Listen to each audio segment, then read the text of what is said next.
My brother-in-law, who married my sister, told my wife that he was in love with her.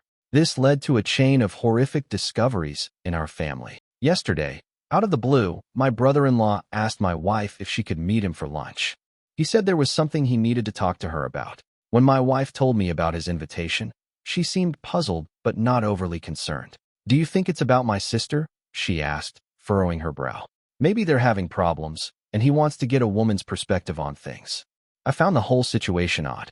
My brother-in-law had never reached out to my wife in this way before, but he often texted her and other family members for mundane reasons, so I didn't think much of it. After all, we were a close-knit family, and it wasn't unusual for us to support each other through tough times. "Go find out," I told her, shrugging off my initial unease. My wife agreed, deciding to meet him at a cafe near her office the next day. The next morning, as she was getting ready for work, she mentioned lunch again. "I'm still not sure what this is about," she said, a hint of worry in her voice. I reassured her, saying it was probably nothing serious. "Just listen to what he has to say, and if it's something we need to help with, we'll figure it out together," I said.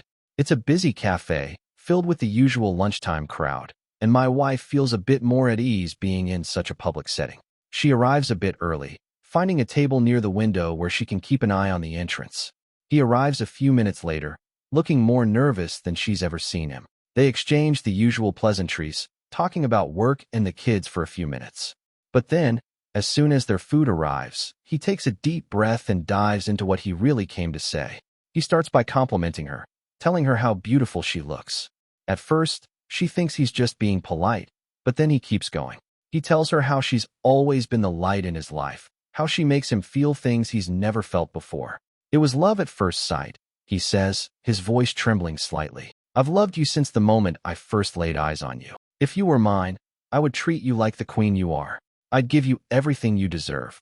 My wife is stunned. She stares at him, unable to believe what she's hearing. This man, my brother-in-law, married to my sister and father of their 2 kids, is pouring his heart out to her. He lays it on thick, making grand promises about how different life would be if they were together. He goes on, saying how he's been holding these feelings in for years, how he's watched her and admired her from afar, feeling more and more that they're meant to be together. She tries to interrupt, to tell him he's making a huge mistake, but he keeps talking over her, almost as if he's rehearsed this speech 1,000 times in his head. Mind you, this man has always had a friendly relationship with my wife. Our families see each other often since we're a close-knit bunch. He's always been the fun uncle to our kids, the guy who's there at every family barbecue, every holiday dinner. He does text my wife frequently, but it's always been about mundane things, the kids' schedules, family events, things like that. Nothing overly sexual, nothing that would set off any alarms. In fact, he texts and calls my mom too. They have a friendly rapport, and none of us ever thought anything of it. To us, he's always been just a good guy, someone we trust implicitly. So, to hear my wife recount this to me is like a punch to the gut. My wife doesn't let him finish. She stands up, her chair scraping loudly against the floor, and walks out. She's shaking as she calls me, telling me everything that just happened. While she's on the phone with me, the texts from him start. First, it's apologies. He didn't mean it. He thinks it's only infatuation. He's sorry for making her uncomfortable. But the damage is done. She leaves work early to come home and talk to me about this, her phone buzzing incessantly with his calls and messages. I tell her to answer one of his calls, to put him on speaker so I can hear. He's crying, begging her not to tell my sister. He keeps saying it was a mistake, that he misread signals, that he thought she felt the same way. Apparently, when we were together this past weekend, he thought my wife was flirting with him, that they had a moment alone in our kitchen where he felt a connection. My wife is a major ballbuster, and I suppose I can see how that could be taken as flirting, but this is beyond anything we could have imagined. He asks if she told me, and I answer, yes, as I'm on speaker. Then he starts begging me too, pleading for us to keep this a secret. This went on for a while, him begging and us listening. My main question was whether he had cheated on my sister before. He swore he hadn't, swearing on his kids' lives that it was just my wife. He said I should understand, that it was her, only her. At that point, I was done listening. I told him I wasn't going to do anything tonight and that I'd call him tomorrow. Now we're left with this mess, not knowing what to do next. My wife says we should drive over there right now and tell my sister, but the idea of wrecking my sister's family is killing me. Thinking about what this will do to my nieces makes me want to vomit. I know the right thing to do is to tell my sister, but I'm also thinking about my wife. It's not her fault, but there's sure to be resentment from my family. Even if my sister doesn't divorce him and they reconcile, I can't see how we'll ever be together again like we were before, if at all. This whole episode can tear my family apart. I don't give a damn about him. He tried to destroy my family, but I do care about everyone else. Update. So, everyone that told me last night that I couldn't wait to tell my sister was right. A little after midnight, I got a call from my sister. She sounded upset and said she had to tell me something. My heart sank as she explained that her husband, my brother-in-law, had come to her in tears, claiming my wife had tried to begin an affair with him. He spun a tale where my wife was the instigator, trying to shift the blame entirely onto her. I could hardly believe what I was hearing. I immediately told my sister that wasn't the case and assured her I would be right over. This situation needed to be addressed face to face, not over the phone. I hung up and, with a sense of urgency, called my parents. I woke my mother and father, explaining what was happening in quick, clipped sentences. My father was furious. My mother sounded shocked, but resolute. They agreed to head over to my sister's house to sit with her kids, offering the support she would desperately need right now. Next, I called my younger brother. He groggily answered, confusion turning to alarm as I filled him in. He promised to come over to our place and stay with our kids, ensuring they wouldn't be left alone during this turmoil. His calm, steady presence would be a comfort to them. Meanwhile, my wife was already gathering her things, her face pale and drawn. She was dreading the confrontation but knew it was necessary. We left the house in a hurry, the drive to my sister's place feeling longer than it actually was. The silence in the car was heavy, both of us lost in our thoughts. When we arrived, the scene was even more tense than I had imagined. My sister is out on the front porch with my brother-in-law when we get there. He looks beaten, eyes downcast, his posture slumped in defeat. He knows we have the texts and voicemails, the undeniable proof of his betrayal. I really don't know what he was hoping to accomplish by calling my sister in the middle of the night with his lies. Maybe he thought he could get ahead of the story, twist the narrative to save himself, but it was a futile effort. As we walk up to them, the tension in the air is palpable. My wife is trembling, her face a mask of controlled anger and hurt. She hands my sister her phone without a word. My sister takes it, her hands steady but her eyes burning with a mix of fury and pain. She scrolls through the text, her expression hardening with each one she reads. Then she listens to the voicemails, the damning evidence of his declarations and her refusals. Before she can say anything, my brother-in-law starts sobbing. This is a man who runs into burning buildings, who faces danger daily without flinching. Seeing him like this, broken and vulnerable, is jarring. His cries are deep and guttural, raw with regret and fear. It's a scene that's almost surreal. A big, tough firefighter brought to his knees by his own actions. My sister's face remains impassive, a mask of stern resolve. She's always been tough, but right now, she's unyielding. She waits for him to finish, her silence more powerful than any words. When he finally quiets down, still hiccuping with the remnants of his sobs, she speaks. "Pack a bag and go," she says, her voice cold and clear. "I can't stand to look at you." He tries to argue, to plead his case, but she's having none of it. "Stop it," she snaps, cutting through his words. "There's nothing you can say that will make this better." She turns away from him, walks over to my wife, and pulls her into a hug. It's a moment of solidarity between them, a small comfort in the middle of this nightmare. They've been friends since college, and the strength of their bond is evident. It's a relief to see that, despite everything, they're standing together. This leaves me standing with my brother-in-law. He's a wreck, his face red and swollen from crying, his shoulders slumped. He looks at me, his eyes pleading for some kind of understanding or forgiveness, but I have none to offer. He tries to speak, his voice cracking, but I cut him off. "You need to leave," I say firmly. "This is your mess. You need to deal with the consequences." He nods, defeated, and slowly makes his way inside to pack his things. My sister stays with my wife, the two of them talking quietly, leaning on each other for support. The rest of the night is a blur of conversations and plans. We all rally around my sister, helping her figure out what to do next, how to protect her kids from the fallout. My sister begins questioning my wife, trying to understand why her husband thought any of this could possibly work out. He must have had some reason to believe she reciprocated his feelings. My sister insists that there hadn't been any issues in their marriage. Everything had been normal. My wife is crying at this point, tears streaming down her face as she tries to make sense of the situation. "There's nothing you haven't seen," she says, her voice shaking. She hands my sister her phone again, and together they painstakingly go through every text message sent over the past 2 years. They read each one carefully, looking for any hint of inappropriate behavior, but there's nothing there. My wife was just being herself. She has a playful personality, always joking around and teasing. It's part of what makes her so lovable and approachable. My brother-in-law has a similar sense of humor, and they've always teased each other in a lighthearted, harmless way. She does the same with my mom and my younger brother. It's just how she interacts with people. The only incident my wife can think of that might have been misconstrued happened this past weekend. She recounts it, trying to pinpoint where things went wrong. They were all together at our place, and she and my brother-in-law both reached for the fridge at the same time. They playfully jostled for who would get there first, laughing as they did so. He let her win, but then he reached around her waist to grab a beer, moving his hand slowly. She admits that in that moment, the way he did it felt a little inappropriate. It was a fleeting feeling, and she brushed it off, not wanting to make a big deal out of it. She wonders now if her silence gave him some misguided hope. My sister listens, her expression softening. She doesn't blame my wife for any of this. She knows her well enough to understand that her playful nature isn't an invitation for anything more. "It's not your fault," she reassures her, and my wife nods, though the guilt still lingers. As they finish reading through the messages, it's clear there was never any mutual attraction, no hidden signals or secret flirtations.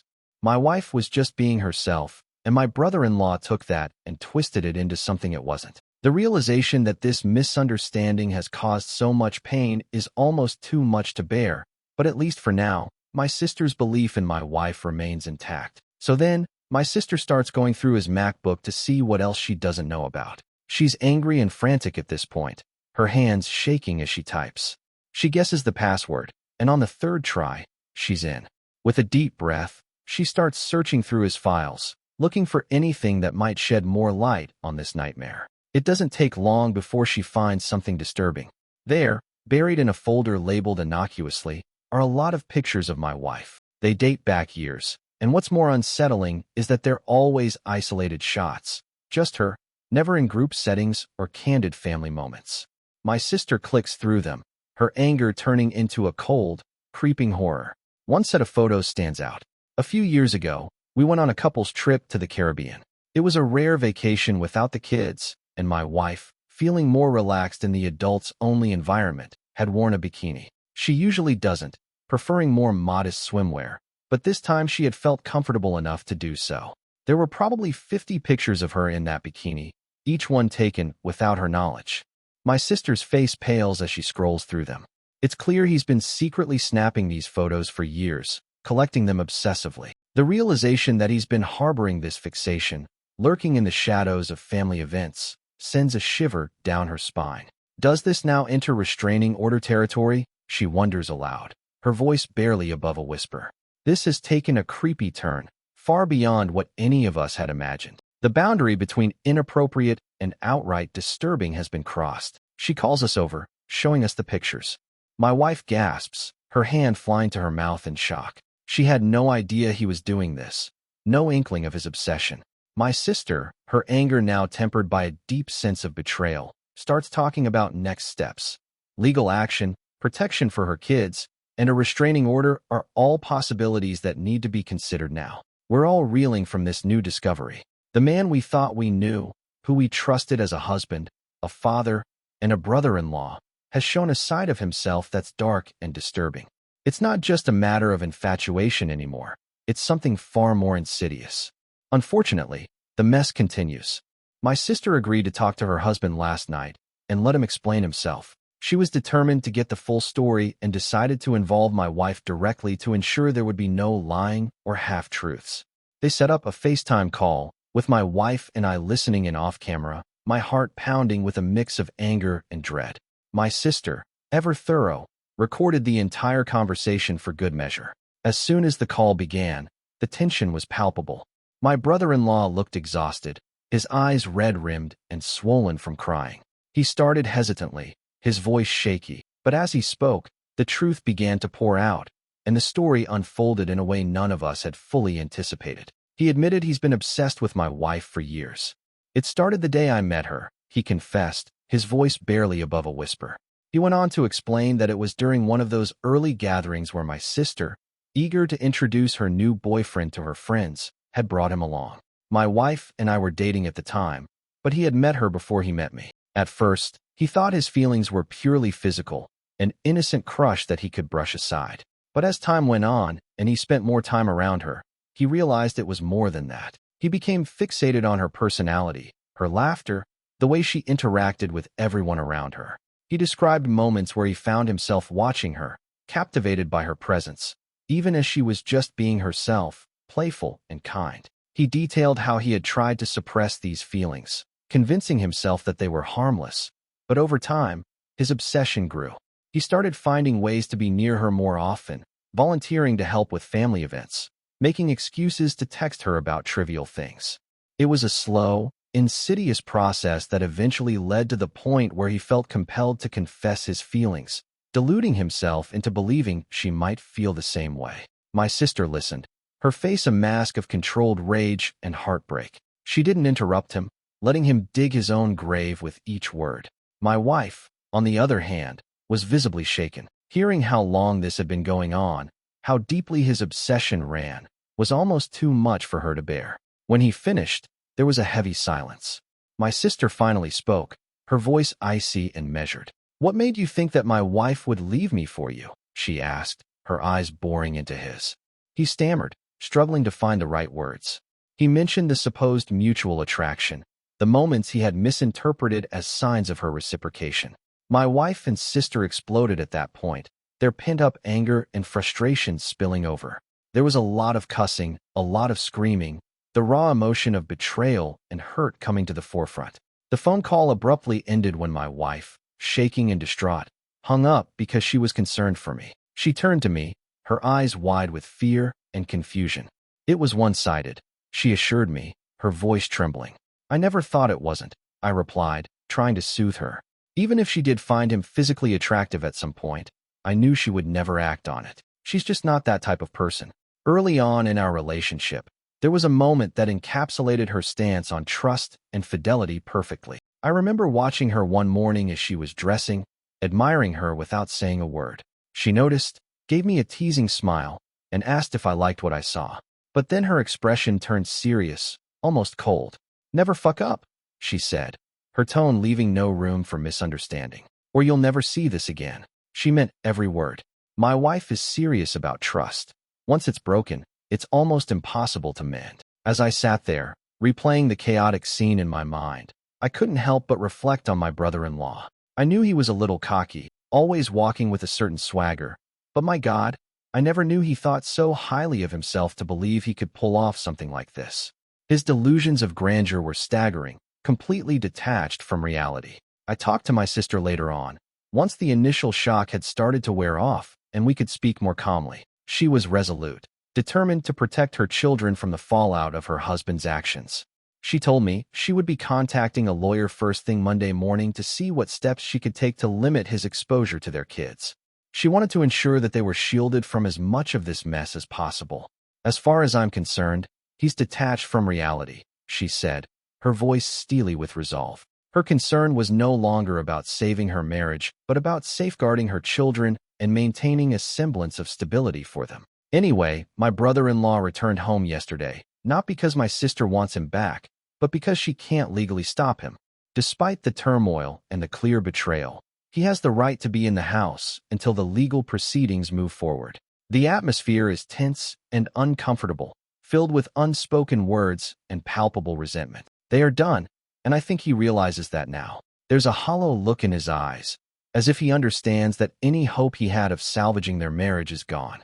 The lawyer tells my sister that since my brother-in-law's behavior over the past few days has been documented, there is a good chance she will be granted full custody of the kids. The texts, voicemails, and the disturbing cache of photos all paint a clear picture of his obsession and instability. He doesn't seem to even want to fight her on that. It's as if he knows he's lost everything and is too weary to put up a battle. My sister will be fine. She's stronger than she looks, and any love she had for him is gone. She moves through the house with a determined air, her focus now entirely on her children and their future. She doesn't seem to be broken up about it. Rather, she looks like someone who's finally seen the truth and is ready to move forward. The kids don't know what happened yet. They sense something is wrong. Kids always do, but they don't know the details. My brother-in-law was never around much anyway. When the kids were home, he often slept at the fire station, pulling double shifts and overtime. His absence was a constant in their lives, a silent but ever-present gap that they had grown used to. But it is certain to be hard on them once they know what's going to happen. The stability of their home, the presence of both parents, even if it was fractured, will change. My sister is prepared for this. She's already spoken to a child psychologist to help them navigate the inevitable questions and emotions that will arise. She's ready to be both mother and father, to provide them with the love and support they'll need. As for my brother-in-law, he stays in the guest room, a silent figure in a house that no longer feels like his home. He seems resigned to his fate, going through the motions but devoid of any real fight. It's a sad, pitiful sight, but my sympathy is limited. Some of my friends have said that there must be more women, that someone as obsessive as my brother-in-law couldn't have fixated on just one person. But as far as we can tell, there hasn't been anyone else. It's really just the obsession with my wife. His fixation on her has been singular and intense, leaving no room for anyone else. After everything came to light, my wife blocked his phone number, trying to create some distance and protect herself from his unwanted advances. But on the same night he returned home, he sent my wife an email from an account he had just made. It started with a seemingly sincere apology, but it quickly took a turn into something much darker. He began by saying he never got to finish at the restaurant that day, implying there was more he needed to confess. Then he launched into paragraphs and paragraphs about all the things he loves about my wife. He detailed the desperation he felt, the overwhelming emotions that had driven him to act so irrationally. He recounted every little detail he admired about her, her smile, her laugh, the way she interacted with others. It was unsettling, to say the least, to see his obsession laid out so starkly. He mentioned their supposed mutual attraction again, insisting that there was a palpable sexual tension between them that he had always felt. He was delusional, mistaking her friendly, playful nature for something more. He painted a picture of a connection that existed only in his mind, a fantasy that he had convinced himself was real. The email ended with a rather large section about me. Let's just say I didn't know he had such a low opinion of me. He was quite certain that I was not satisfying my wife properly. He criticized everything from my appearance to my demeanor, implying that I was somehow unworthy of her. His words were meant to undermine me, to sow seeds of doubt and insecurity. Reading the email was a gut punch. It was clear that his obsession with my wife had twisted his perceptions and fueled his disdain for me. He saw me as an obstacle, someone unworthy of the woman he had placed on a pedestal. But instead of feeling threatened, it only solidified my resolve to protect my wife and my family from his delusions. We forwarded the email to my sister and her lawyer. It was more evidence of his unstable state of mind, another piece of the puzzle that showed just how far gone he was. This email, with its mix of apology, obsession, and vitriol, might be enough to get him removed from the house permanently. For now, my wife and I are taking it one day at a time. The support from our friends and family has been invaluable, helping us navigate this surreal and painful situation. Finally, my wife isn't doing great, but she is improving each day. She does feel guilty for being too comfortable around my brother-in-law. Normally, she is very careful about setting boundaries with other men. In case it wasn't clear, my wife is quite stunning and receives a lot of male attention. However, she felt safe around my brother-in-law because he was family, and she never thought he would cross any lines. Fortunately, she and my sister are on good terms, and there doesn't seem to be any resentment, which is a relief. We will all be okay, but it will take time. Thank you to everyone who commented and offered their support. My primary concern throughout this was my sister and her children. The impact of my brother-in-law's actions on their lives is immense.